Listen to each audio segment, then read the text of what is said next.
కార్యక్రమంలో భాగంగా వనపర్తిలో నేడు ఫ్రీ స్క్రీనింగ్ క్యాంప్ నిర్వహించారు.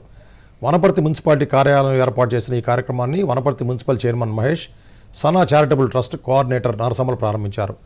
ఈ క్యాంపులో బీపీ, షుగర్, టీబీ, క్యాన్సర్ నిర్ధారణ పరీక్షలు నిర్వహించారు. ఇదివరకే క్యాన్సర్ లక్షణాలు ఉన్న వారిని 102 వాహనాల్లో ఇక్కడికి తీసుకొచ్చి స్క్రీనింగ్ నిర్వహించారు. ఈ సందర్భంగా Sana charitable trust coordinator Narasamma దూరదర్శన్తో మాట్లాడుతూ ప్రజలు ఫ్రీ స్క్రీనింగ్ క్యాంపులో టెస్టులు చేయించుకోవాలని సూచించారు. ట్రస్ట్ నిర్వాహకులు సత్తయ్య మాట్లాడుతూ గ్రామీణ మహిళలకు సహాయపడేందుకు తాము ఈ కార్యక్రమం చేపట్టామన్నారు.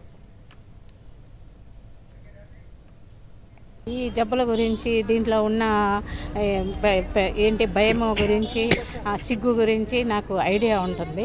సో ఆడవాళ్ళము ఏమనుకుంటామంటే బ్రెస్ట్ స్క్రీనింగ్లు చేయించుకోవాలన్నా, యూటరస్ పాప్ స్పియర్ టెస్టులు చేయించుకోవాలన్నా, ఎస్పెషల్లీ ఇలా గ్రామీణ ప్రాంతాలలో, ఈవెన్ సిటీలలో కూడా లేడీస్ ముందుకు పోయి టెస్టులు చేయించుకోవడం అన్నది జరగదు. సో అందువల్ల నా ఇంటెన్షన్ మెయిన్, నేను లేడీస్కి హెల్త్ పరంగా హెల్ప్ చేయాలని కన్నన్ గారిని అప్రోచ్ అయితే ఆయన ఎంఎన్జే వాళ్ళకి చెప్పారు. వాళ్ళు ఇమ్మీడియట్గా యాక్సెప్ట్ చేసి